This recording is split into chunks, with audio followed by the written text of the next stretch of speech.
მიდი ჩქარა საფო. გადი.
მეორე წელია ზედიზედ სპორტისა და ახალგაზრდობის სამინისტროს მხარდაჭერით კომპანია Red Bull-ის ინიციატივით იმართება ექსტრემალური სპორტის შეჯიბრი, ესტაფეტური შეჯიბრი Red Bull გერგეტით.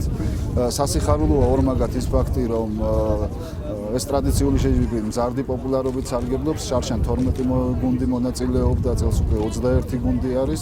საერთაშორისო ხასიათი მიიღო ამ ტურნირმა და ძალიან სასიხარულოა, რომ ინტერესი მზარდია, მოსახლეობა, ტურისტები ჩამოსული ამ რეგიონისთვის ძალიან მნიშვნელოვანია, ვინაიდან მთის განვითარება ჩვენი ერთ-ერთი პრიორიტეტია და ასე რომ სპორტისა და ახალგაზრდობის საქმეთა სამინისტრო ხელს უწყობს ძირითად პრიორიტეტებს, რაც სპორტის მასობრივობის განვითარებას ემსახურება და რა თქმა უნდა ექსტრემალური სპორტის მათი ერთ-ერთი შემადგენელი სახე.